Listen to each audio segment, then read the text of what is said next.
On June 4, 2025, Abhishek Dev, Chairman of Agriculture and Processed Food Products Export Development Authority, which is APEDA, organized a high-level virtual meeting with major stakeholders, including promoters, CEOs, and directors of leading export companies, to discuss the global branding, value addition, and market diversification of Indian rice. APEDA Chairman Abhishek Dev patiently listened to all the stakeholders during the meeting. He gave everyone a chance to speak one by one, hear the issues, and discuss them in detail.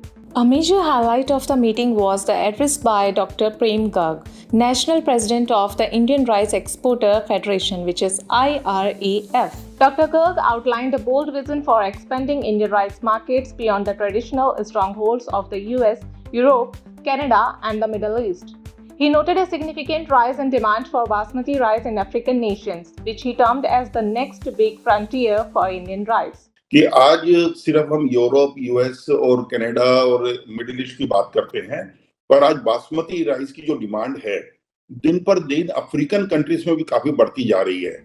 He also revealed promising developments in other parts of Asia, stating that Thailand is now importing the rice from India in substantial quantities and that recent shipments have also reached Vietnam, indicating growing acceptance and appetite for Indian rice in Southeast Asia. Dr. Garg has also added, suggesting that such meetings should be held regularly. He said, meetings like today's give the industry a boost. Thailand जिसमें rice का net exporter है, पर Thailand basmati rice import कर रहा है अभी India से, और अच्छी ठीक ठाक क्वांटिटी में थाईलैंड के लिए बासमती राइस की एक्सपोर्ट जा रही है. और अभी वियतनाम के अंदर रिसेंटली मैंने देखा है कुछ शिपमेंट्स गई है वियतनाम के लिए बासमती राइस की. तो हमारे बासमती का बहुत बड़ा स्कोप है जो हम काफी मिस कर रहे हैं, जिसको हम बढ़ा सकते हैं हर हालत के अंदर. कि एक महीने में एक ये मीटिंग हमारी इस तरीके की जैसे आज की गई है, इसके अंदर एक प्रॉपर टाइम देकर की जाए तो जिसके अंदर जितने मैक्सिमम स्टेक होल्डर इसमें ज्वाइन हो सके, और हर महीने एक फिक्स कर दिया जाए कि हमें मीटिंग करनी ही करनी है, जिसके अंदर क्या होगा कि एक बूस्ट मिलता है कभी भी अब कोई काम करें, क्योंकि हम लोग तो एक पार्ट ऑफ अपीडा है. तो अपीडा हमारी एक पेरेंट बॉडी है, तो जब आप इसको करेंगे तो हमें बूस्ट मिलता है सभी को, पूरे ट्रेड को करने के लिए, और नई नई चीजें सीखने को भी मिलती हैं इसके अंदर. और इसके अंदर कोई तकलीफें होंगी तो हम आपसे शेयर करेंगे, तो उसको फिर आपके साथ बैठ के हम डिस्कस करके उसको दूर करने की कोशिश करेंगे आपस में, और जिससे कि सेल हमारी बढ़ सके और इंडिया का नाम और ऊपर जाए. Responding positively, the chairman of APEDA welcomed Dr. Garg's suggestions and announced that monthly stakeholders meeting will be scheduled soon to maintain continuous engagement with exporters and resolve industry concerns in a timely manner. तो हर एक महीने हम कर ही लेते हैं, fix कर लेते हैं. उसमें कुछ हम लोग क्या हमने कदम भी उठाए हैं उस महीने में, क्या नई नई चीजें करी हैं वो बता सकते हैं, कहाँ ट्रेनिंग कैपेसिटी बिल्डिंग कराई है उसका करा सकते हैं, और ट्रेड से भी हम फीडबैक दे सकते हैं कि कहीं कोई इशू आ रहा है.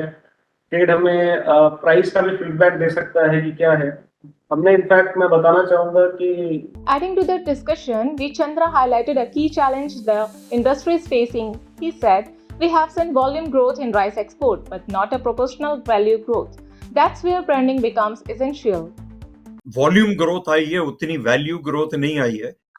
And while it is a matter of concern, इसको एक पॉजिटिवली भी देखा जा सकता है. इन हिस्ट्री में हमने देखा है कि जब भी किसी जगह कंज्यूमर जो है बासमती को खाता है तो वो उसके बाद में उससे रिवर्ट नहीं होता है. सो अ लॉट ऑफ ये जो इस बार 6 मिलियन टन की जो ग्रोथ आई है और जो भी वैल्यू पे आई है, ये मार्केट एक्सपैंड हो रहा है. And this is, if we see this entire value creation as a long-term exercise, तो उसमें ये एक हमको नए मार्केट्स भी और एग्जिस्टिंग मार्केट्स के नए कंज्यूमर्स जो हैं वो आए हैं. वैल्यू क्रिएशन के लिए जो बात करी जा रही है वो सही है, that ultimately it is in branding. Branding में एक तो ये है कि बासमती के बारे में बात करी जाए. In this meeting, Jay Kumar, another key participant in the meeting, raised concern about certain newly introduced varieties like 1847 developed by scientists. He argued that such alternatives do not match the grain quality and value realization of traditional varieties like 1509. The virtual meeting ended on a collaborative note, highlighting the shared commitment between APEDA and industry players to strengthen Indian global rice export ecosystem through innovation, quality, and market intelligence.